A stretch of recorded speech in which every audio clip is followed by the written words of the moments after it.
Happy Sunday. I hope you're all having a great day, a great morning, and I hope you had a beautiful week. I quickly want you to take a minute. I want to give this minute to you, and I need you to reflect back on your last week, and I need you to find out 3 highlights of your week. Okay, so we can do it together, or you can pause the video and do it for yourself.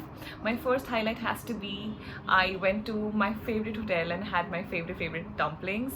Number 2, I have been very disciplined with my workouts and my routine and waking up and doing my meditation and stuff. Very disciplined, and studying a lot. Earlier I was not able to make enough time to study, but I have been studying like morning, noon and night, and that makes me very happy.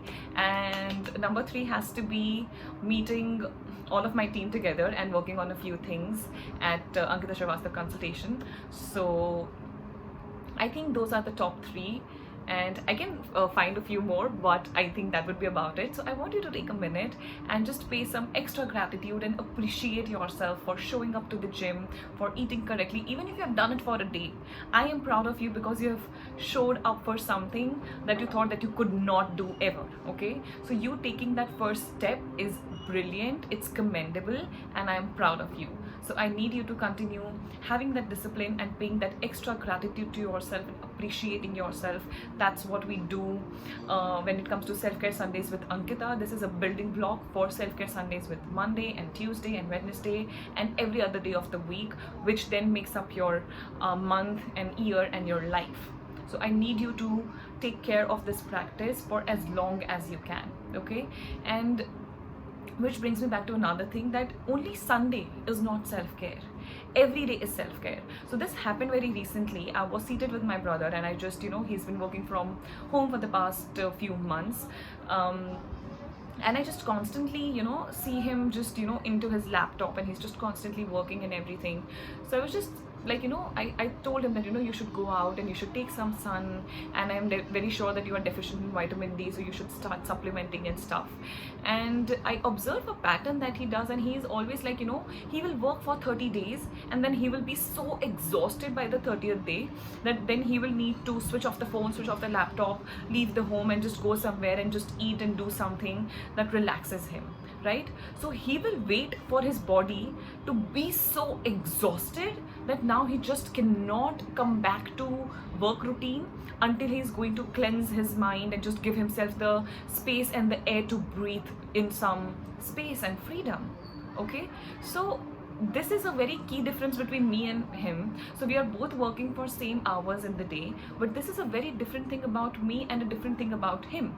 And I can tell this to you because we live in the same home, and I see what his work does to him, and I can see what my work does to me.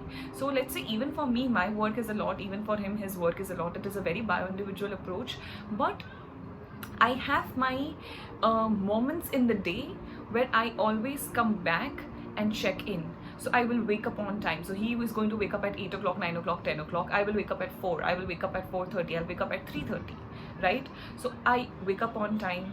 I take my water. I take my dry fruits and nuts. I take my workouts. I take my sun. I take my supplements. I meditate. I listen to music. I sing a song. I will go out and eat. I will just go out and buy myself a coffee and be with me. I will go out for shopping. If I want to buy a new sandal, I will go out and get a new sandal. If I want to get something for the home, I will in the middle of the go out and get it. So I always, so even let's say I have to take a call, I have to take calls for 3 to 4 hours at a stretch. Then after that, I will have a space for myself where I can sit and be with me. It's like a relationship. Let's say if a couple is married and if the guy is constantly working 24/7 or constantly traveling and is constantly out the door, after one point, just imagine how the wife is going to feel at home. That he never checks in, he's never there, I can never speak, I can never talk, and it's a relationship. So this relationship is not just when you are living or in love with another person. You also share the same relationship with yourself. So I have to check in with me. I have to be there for me. I need to take care of me. I need to show up for me. I need to be strong for me. I need to be disciplined for me. So it's a relationship that I share with her, and when I say her, I mean Ankita, and I just need to stay connected. So how do I stay connected? I stay connected by the food that I eat. I stay connected with the things that I do. I stay connected with the music that I listen to. I stay connected with the meditation that I do, with the workout that I do, with the walk that I take, with my evening walk that I do, with my moonlight that I take, with the sleeping on time that I do. So all of these small things in the middle of a chaotic day gives me my peace. So I don't wait up until a point where I reach my exhaustion and then I'm like, okay, I need a break, otherwise I can't function, right? I never allow myself to reach a place like that, and that happens on some days when I have to take a lot of calls and the work is a lot and things are going off.